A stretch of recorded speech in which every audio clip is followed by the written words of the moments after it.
Do you read Morse? Then have a look at the toe cap of that shoe and see what you make of it. I'm a little rusty, but... Good God. I hadn't spotted these dashes. C-A-N-D-D-L-E. Candle. The name probably means nothing to you, but in certain quarters, Elvin Candle's a name to conjure with. I was at school with him and Oxford, and then our ways parted.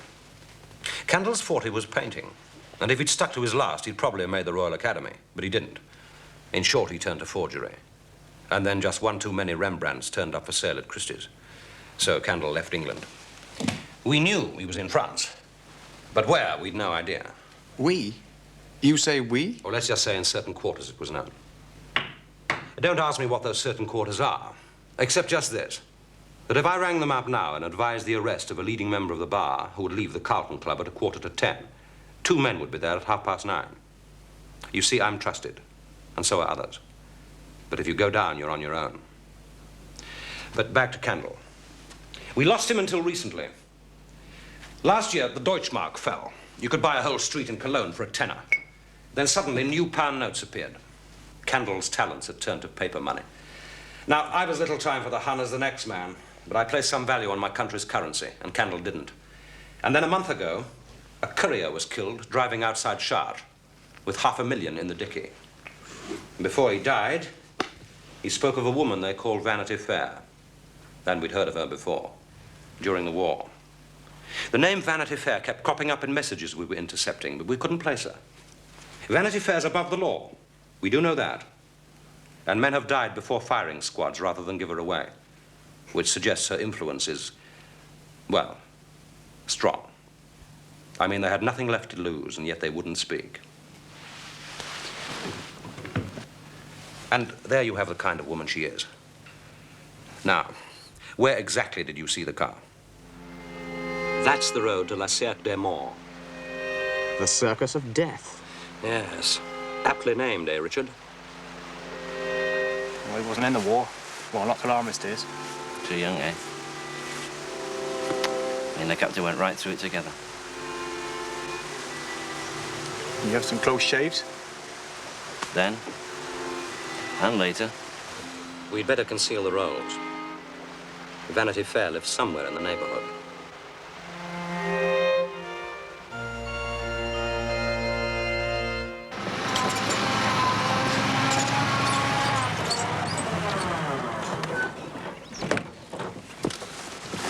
I've taken this place because the couple are known to me, and we can berth the rolls out of sight.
That fella's wanted on 2 continents for murder.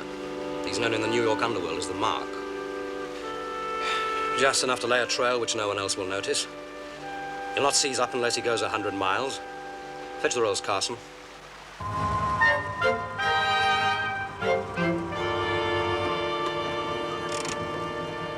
There she is.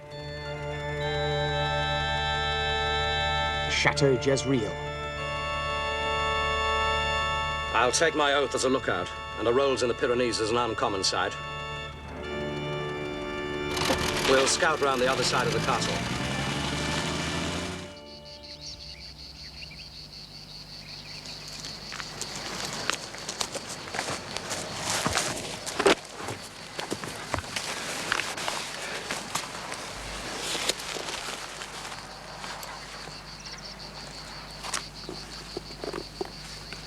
And this fella I saw last in the dock in the Old Bailey in 1905. His name was Acorn then. He was a well-known solicitor in Lincoln's Inn. He was sent down for 10 years for misappropriation of funds.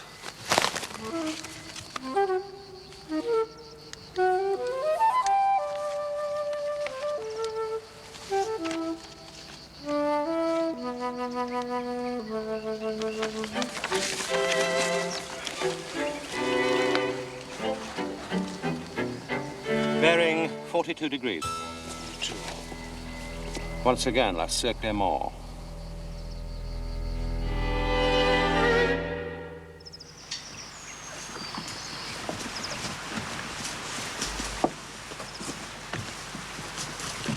Anything I ought to know? Just this, sir. We watched the road, like you said, and the Hispano went by with the chauffeur. He came back from Biarritz 2 hours later, and this time with the lady. A young lady, sir, with a cabin trunk up back. And Belle here swears he's seen her on the stage. Oh, yes, sir. I couldn't take my eyes off her. Well, I reckon it was her in the back of the Hispano just now. Looks as if there's something of a house party gathering in the Chateau Jezreel. Now's the time for you to join it, Richard. Vanity Fair values a gentleman, particularly when young. So one weakness.